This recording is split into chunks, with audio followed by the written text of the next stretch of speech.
from Augusta. You're watching News 12 live at 5. Well, another evening threatened by summer thunderstorms as we roll into the weekend. Thanks for joining us here live at 5. I'm Wrdw. And I'm Meredith Anderson. We kick things off with First Alert Chief Meteorologist Riley Hale as the radar begins to light up. Once again, I think this is a common theme here. Yeah, Riley, at least this is doing something for the drought conditions in the area. Oh, exactly right, Meredith. This is very beneficial. About 10 minutes. All right, thanks, Riley. International internet outages causing major headaches today as companies scramble to recover. Now, all of this starting in the early morning hours thanks to an issue with a massive cybersecurity firm known as CrowdStrike. Now, the outage touched all parts of the globe in nearly every industry, whether you had a doctor's appointment canceled today, needed something from your bank, or used Microsoft apps at work. Several Georgia departments were taken offline as well, including the Department of Natural Resources, Revenue, Driver Services. Georgia Power tells us its electric services were not impacted, but it is having some issues with its customer service systems. Air travel was hit hard by this outage, the FAA issuing a ground stop order earlier today for several massive airline companies. That was only lifted at around lunchtime. Now, you're taking a live look now at FlightAware's aptly named Misery Map here, showing the sheer number of delays and canceled flights all across the U.S. While the ground stop is lifted, delays and cancellations continue. This is a major headache here. At the world's busiest airport in Atlanta, 700 flights were delayed and another 500 were canceled as of 1 o'clock this afternoon. Augusta Regional Airport, of course, also hit by the ground stop order by the FAA. Again, while that ground stop has been lifted, delays are expected to be an ongoing problem for us. Kennedy Payne is live at 5 in the newsroom. And Kennedy, you were at Augusta Regional today. Walk us through what you saw.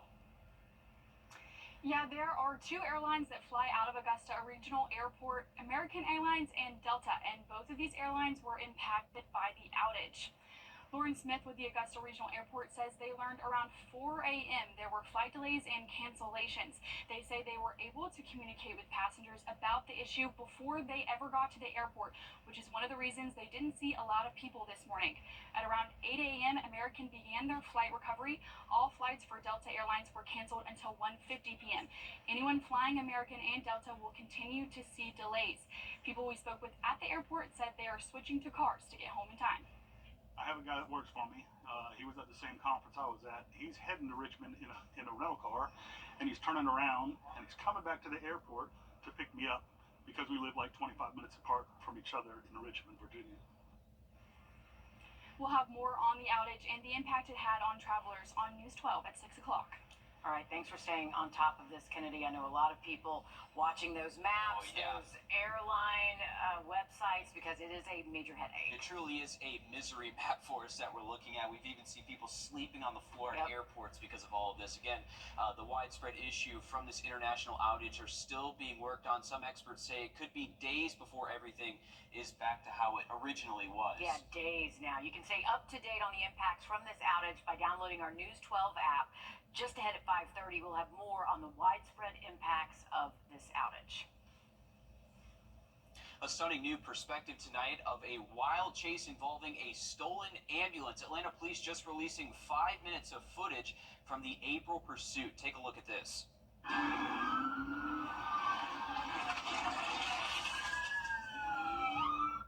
Investigators say Ladarius Williams stole that ambulance from the hospital in mid-April. Video shows police from multiple departments pursuing Williams through several busy roads. Ambulance personnel still strapped in that ambulance with the suspect there. Eventually, state troopers use a pit maneuver, causing the ambulance to crash into a pole. Williams gets out and starts running, but officers quickly catch up, taking him into custody there. Georgia State Patrol says Williams is charged with aggravated assault on law enforcement, felony fleeing, obstruction, theft by taking, and hit and run as well. And new safety measures for Beach Patrol vehicles in Myrtle Beach after a deadly crash last month. The city of Myrtle Beach employs 2 lifeguard companies to protect beachgoers. Both companies say they're now taking additional safety measures after a Horry County patrol car allegedly ran over and killed a woman who was relaxing on the beach. These safety features include cameras on the front and backs of the lifeguard vehicles and a device that beeps when drivers shift into reverse. Everybody knows knows we're there at that point. Everybody turns around and looks at us. If anyone were to be too close to us at that point, they would know they need to holler or move. So those are some good improvements for us. We feel better about that. Patrol lanes on the beach are now blocked off with traffic cones, and beachgoers are not allowed to set up anywhere within those cones. The investigation into what led up to that deadly incident last month is still ongoing. A new study finds around 340,000 South Carolinians could benefit if the state expands Medicaid eligibility. South Carolina is one of 10 states that have not opted to do so since expansion became an option about a decade ago. And as State House reporter Mary Green explains, it's unlikely that Palmetto State will do that anytime soon. A provision in the new state budget would have formed a committee to study health care reforms in South Carolina, including taking a legitimate look for the first time ever at expanding Medicaid. But that won't happen, as Governor Henry McMaster vetoed the formation of that study committee. I believe that studying and working toward the goal is worthy, but a 5-month study committee, I think, would not produce the kind of results and may actually slow us down. A spokesman says McMaster remains unconvinced about the purported benefits of Medicaid expansion that studies from special interest groups claim to have found over the years. The latest study, released this week, reports expanding Medicaid could benefit not only South Carolina's health outcomes, but also its economy. It estimates around 30,000 new jobs would be created across all 46 counties, attributing that to Medicaid dollars going to healthcare providers and then spreading out from there. It says South Carolina would gain more than $8 billion in federal funds in the first 3 years of expansion, with the amount of money the state would need to put in offset by federal bonus funding. South Carolina taxpayers are paying their taxes,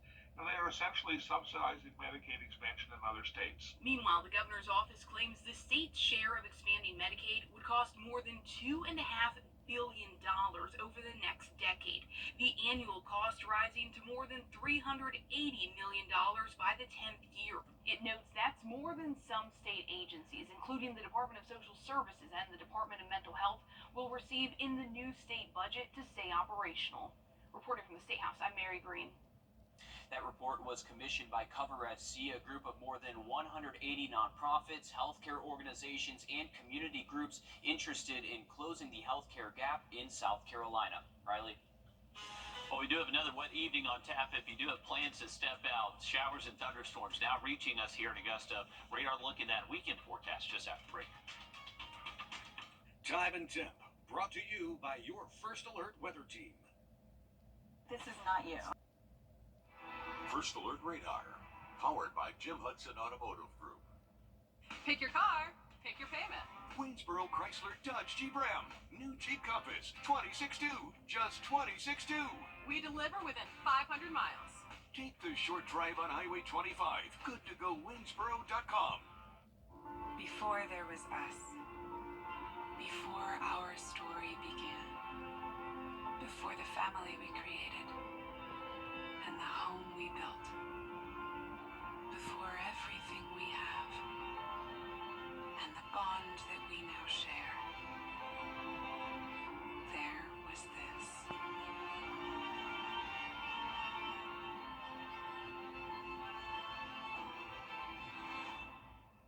509. Only in Waynesboro. Ram 2500s. Over 14,600 off. Rams? Yeah, we've got plenty in stock. Lowest prices now on Rams.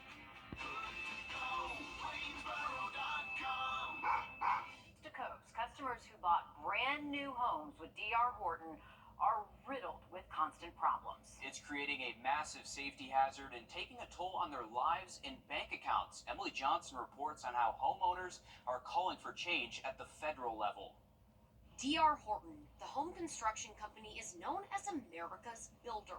But not every D.R. Horton customer is living the American dream. I could not look at that house and not see a time bomb. I can say D.R. Horton, they have left a very bad taste in my mouth. I've never had the house that I paid for. Over and over again, we've heard the countless stories about D.R. Horton homes. Since we first revealed in May the many complaints and lawsuits against D.R. Horton here in the Lowcountry, homeowners statewide have reached out sharing their own horror stories, like Nicole Willis of CMT. And that is what my fear is, that D.R. Horton's just going to haul butt and leave us stranded with this nightmare. Willis moved into her brand new D.R. Horton home in 2023, experiencing problems with the stormwater pond behind her property built by the company and sold to homeowners as an amenity, which she says is now more trouble than it's worth, constantly flooded with no upkeep or filtration. When the water got really nasty, they just quit coming, and there was this nasty film on top of it. And the complaints are not limited to South Carolina. We received dozens of messages and emails from D.R. Horton customers located all throughout the nation, sharing their negative experiences from Georgia, Florida, Texas, and even as far as Nevada, Arizona, and California. I was like, man, this is turning out to be a house from hell. PJ Skipper purchased his D.R. Horton home in Locust Grove, Georgia in 2019. Almost immediately, he started noticing the issues. Air conditioning constantly out, bent nails everywhere, defective plywood, and hundreds of maggots in the trash left by construction workers. He said he had to use his own money to fix the issues without word from his warranty provider and D.R. Horton. Here in my neighborhood, a lot of people have sold their homes, and they figure, you know what, it's best just to sell and get out. But that's not an option for him. Neither is it for Isaac Ortiz in Las Vegas, Nevada, nor is it for Danielle Antonucci in Sarasota, Florida, and Jason Warren in San Antonio, Texas. Everything was in bad condition. Everything. You didn't give me a brand new house that I bought. And then you gotta worry about, in 3 years, am I gonna have a house full of mold in my walls? We didn't make it more than 24 hours before there was an issue. Not only does Warren share similar complaints to others, but he says his wife also fell down the new home's stairs because they were uneven and not built up to code. And it resulted in my wife going to a medical specialist. Like, you walk up and down stairs on autopilot. There's a reason all stairs in the country are built the same way. We asked every D.R. Horton homeowner that we interviewed what they think should be done to hold the massive builder more accountable. The government needs to do something. I do think the federal level potentially has some play is when you start talking compounding effects. But when dealing with problems involving a multi-billion-dollar home builder such as D.R. Horton, homeowners say they have to turn to their subcontractors or local and state agencies for relief. I submitted almost 45 days ago a complaint with the general attorney from Nevada. At this point, almost 45 days. I haven't. In South Carolina's Low Country, there's also evidence pointing to inspectors signing off on homes with known problems months before move-in. D.R. Horton responding to this investigation by saying its team takes all homeowner concerns very seriously and encourages any D.R. homeowner with concerns to contact its corporate customer care team. Riley? Well, we've been keeping an eye on our Grovetown camera, seeing a really strong thunderstorm over Fort Eisenhower, getting closer to Grovetown, and definitely seeing that wind threat pick up ahead of storms. Now, the quick look at radar and the forecast just after the break. Hey, folks, Savers.com. Roof Savers. Save your roof, save your money.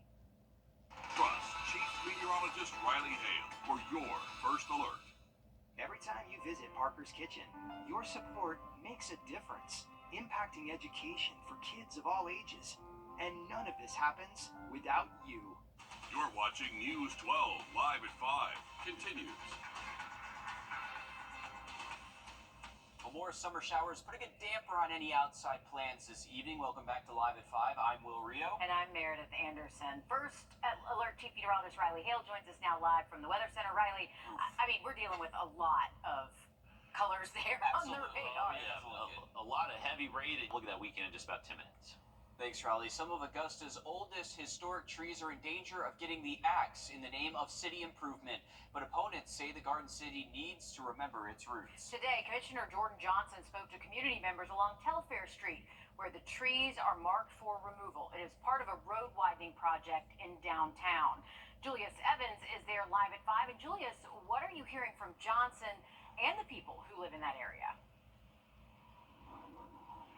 Meredith, Will, people are just expressing to me today that they really just want more and better communication from the city and from developers about exactly what's happening in downtown Augusta and really what's it going to take to really get this project underway. You can see behind me, if I wasn't in the rain, I'd get closer and show you. but the trees both sides on Telfair Street all the way down to East Boundary, they are marked currently with X's on where they are slated for removal. Now, people are telling me that they understand that development needs to happen, but they want to make sure Augusta isn't losing its identity at the same time. A representative for engineering says they hope to revise plans to save as many trees as possible. Today, Commissioner Jordan Johnson walked around the area and listened to people's concerns and listened to what it would mean for people who live down Telfair and rely on that natural shade for those trees. Commissioner Johnson says he wants everyone to be on the same page moving forward with the project, and he says part of that is addressing better communication. The city and the folks who are in charge of this project needs to do a better job of communicating with neighbors, communicating with the surrounding area. Johnson says that he's hoping to clear up more questions for people on Monday's upcoming town hall meeting. He's also encouraging people to bring ideas up front to the table on how they can tackle this situation going on downtown. And good to see city leaders stepping up and going out there to see the situation for themselves, talking to people there on Telfair Street. We know how important these trees are, creating shade to keep it cooler in the downtown area. Yeah, a lot of people have a lot of feelings about this, so thanks for checking in on that, Julius. Now, the plan to cut down the trees is on pause at least until Monday's community meeting with commissioners. That will be at 6 o'clock at Heritage Academy. Anyone who is interested in this is encouraged to attend. Well, it's the outage aftermath. Airlines, businesses, emergency services slowly returning to normal. Slowly. Yeah, we were affected here too at News 12. The company behind the outage in the crosshairs of world frustration. Reporter Abby Kasouris talked with an expert who says the crash highlights the fragility of technology systems. Technology can be taken for granted, and one problem can have a ripple effect. That's what we're seeing here at the Department of Driver's Services. They're a part of this outage. People taking off the day from work in order to get some important business done, only to be turned away at the door. I got a lot of things to do today, and I was hoping I could knock this out. One person after another, leaving empty-handed. They be closed on Sundays and Mondays. So my thing is, that's why I put in for today to try to go ahead and do it. Almost a dozen state agencies are reporting problems across the state. The Georgia Technology Authority says their IT team is working to get their servers online. Cybersecurity company CrowdStrike says a faulty software update caused a massive global outage. CrowdStrike is used by risk-averse organizations like airports and hospitals to block viruses, hackers, and prevent data breaches. Emory professor Rajiv Garg says his school computer software was impacted. CrowdStrike includes instructions on how to fix the problem on their website. CrowdStrike has provided is delete the file to revert back to older version. That means whatever update they did, they reverted those back. That means whatever the update was supposed to catch, right, in terms of the malware or virus, that is still not going to be in your machine. He says while CrowdStrike attempts another update to fix the problem, be cautious online for the next few days. He adds companies need to make sure they have mitigation plans in place before releasing any updates. Years or so of the CrowdStrike history, with most larger organizations, we haven't seen this issue, which is a good thing. But this happens, so this actually should inform the company that they need to pay more attention to the testing of the software.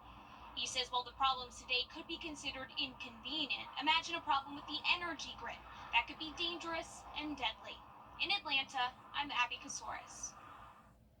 A death investigation is underway in Grovetown tonight after a 6-year-old possibly drowned in a bathtub.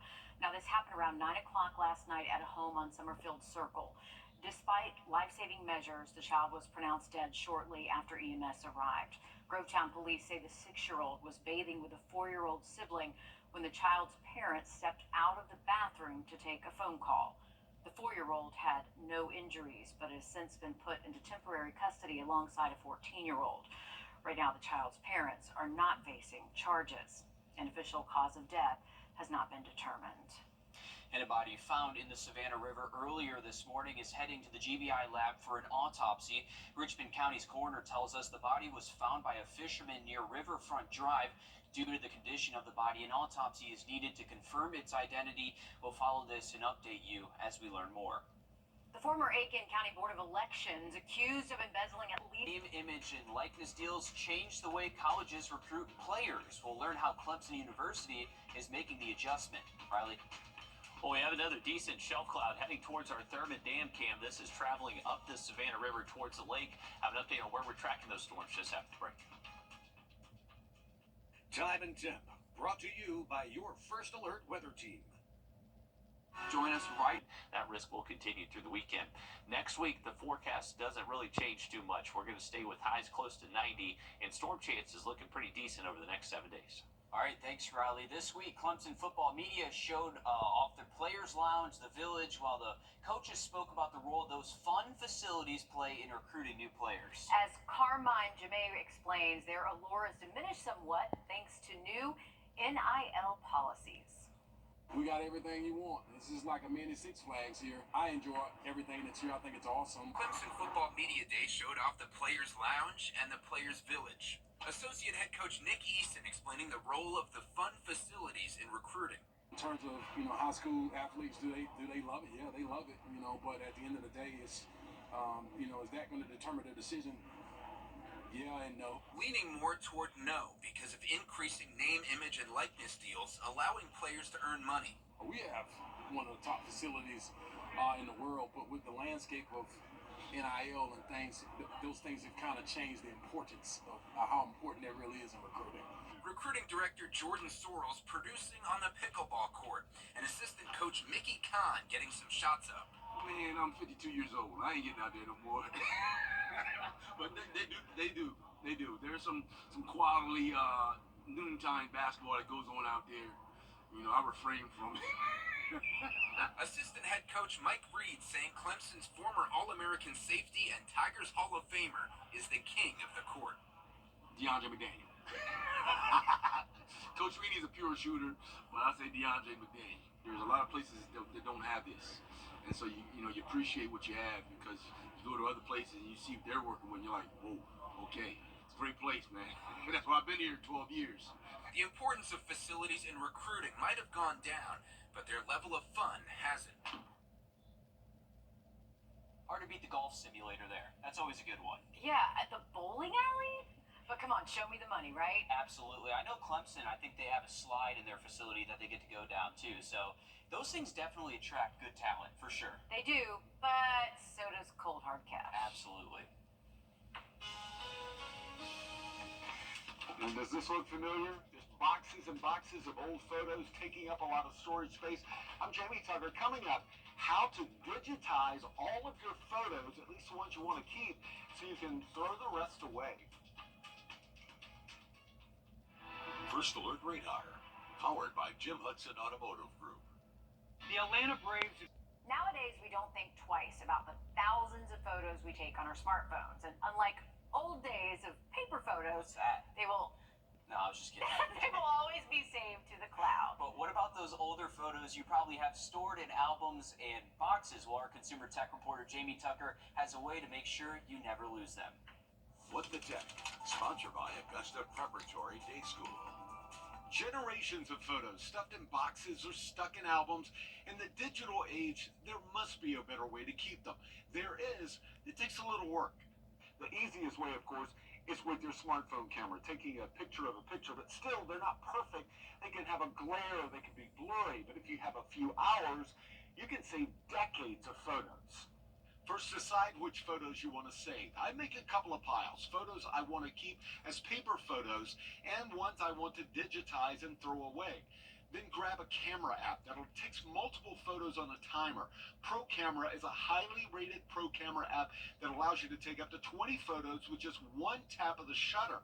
This not only speeds up the process, but keeps the phone from moving when you tap the shutter. You set up the phone on a tripod or between a couple of books. Grab the stack of photos you want to scan and set up sort of an assembly line. Then tap the screen, hold until the camera automatically sets focus and exposure, and then set the timer for 7 seconds and tap the shutter. Once the photo is taken, put the next photo in place and keep repeating. Google Photos and Apple's Photo Library will detect each person's face for organization and then saves them all to the cloud. Since they're saved, you can discard the originals.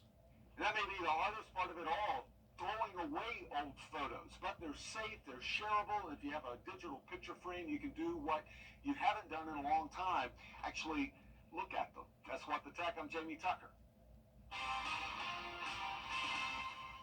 Breaking news live at 5. Another arrest in the murder of Elias Delk. Preston Curry was arrested today by the Richmond County Sheriff's Office and the Southeast Regional Fugitive Task Force. Authorities say Curry was wanted for murder and armed robbery. Yesterday, Tamika Bolton was arrested in connection to Delk's murder as well. You are looking at her mugshot right now. Delk's body was found outside a Dollar General in mid-June with multiple injuries, including punctured lungs. Delk was pronounced dead at the scene. For many of the basketball stars in North Augusta right now, playing at an event like the Peach Jam is a once-in-a-lifetime opportunity. Our sports director Dan Booth joins us now to dive deeper into why North Augusta is a perfect place for these kids to ball out. As the old saying goes, you never get a second chance at a first impression. And for these extremely talented high school basketball players, Peach Jam is an incredible opportunity for them to show coaches and scouts around the country they have what it takes to not only play in college, but thrive at the next level regardless of what obstacles stand in their way. One good performance, one shot, one dunk, or one impressive defensive stop has the power to change these kids' lives and the lives of their families forever. I caught up with two-time NBA champion, national champion, and inside the NBA analyst Kenny the Jet Smith, and he told me the accessibility the Riverview Park Activity Center provides makes North Augusta a perfect home for Peach Jam. What's great about this is, kids get an opportunity to have a platform to be seen in one building. A lot of coaches in a lot of places, they got to drive 18 gyms trying to figure out where to go to see one player, but they can just walk 50 feet and see the greatest high school players that are around the country. So there's nothing like that. If you haven't gone yet, Peach Jam continues through Sunday at the Riverview Park Activity Center in North Augusta. Here's a look at the leaderboard for the 152nd The Open Championship. Five-time Masters champion Tiger Woods had another rough round, posting a 6 over 77. That brings his score to 14 over after the first 36 holes, which means Tiger has missed the cut for the weekend for the 6th time in his last 7 majors that he's played. Tough couple rounds for Tiger right there. Thanks for that update, Dan. For the weekend forecast, we're looking at highs close to 90, and storms do look likely both afternoons. Another quick look at where we're tracking those storms right now, just after the break. You still heard from Tides. Okay, so if you thought you had an unusual day at work yesterday, take a look at this. The Sumter County Sheriff's Office had a close encounter with a four-legged fugitive. It started around 11 yesterday morning when the caller said there was a bull in their front yard. At first, there was some confusion thinking it was a bulldog, but no, this is a full-grown bull. Those pictures are great. Thankfully, the bull was not aggressive, and except for its horns, it was unarmed. Officers were able to slowly lead the bull down the road with a procession of patrol vehicles. The bull's owner says his name is actually Rowdy, though he has a mild personality. One of the deputies even able to pet Rowdy before he was led safely back home there. Some incredible photos there. Good work by law enforcement to get him back home. Rowdy is mild. Rowdy looks like, so what's the big deal, guys? These guys are like, these deputies are standing here like, what do we do with this guy? Like, I he's love just standing here. Look at that smile. He's like, this is really happening. Right, yeah. No. Gotta love it. What a big sweetie. Yeah, Rowdy's a good boy, and just want to go for a little walk there. Glad he was able to make his way back home. Here's a look from our Thurman Dam Cam. Take a look at the wind out there. That storm just now hit our Thurman Dam Cam, and really seeing that wind pick up and producing some heavy rain. We're going to see more of these storms for the rest of today if you are stepping out. We'll give you a quick look at radar, just showing these moving south to north across the area. Worst of the storms just now crossing north of I-20, and expecting more of those storms this weekend. All right, thanks, Riley. Stick with us. Much more news, weather, and sports coming up after a short break on News 12 at 6 o'clock.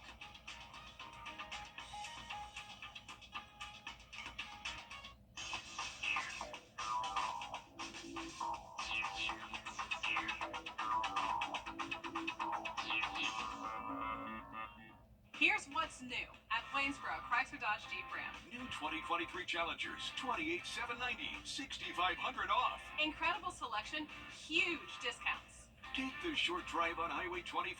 Good to go Waynesboro.com.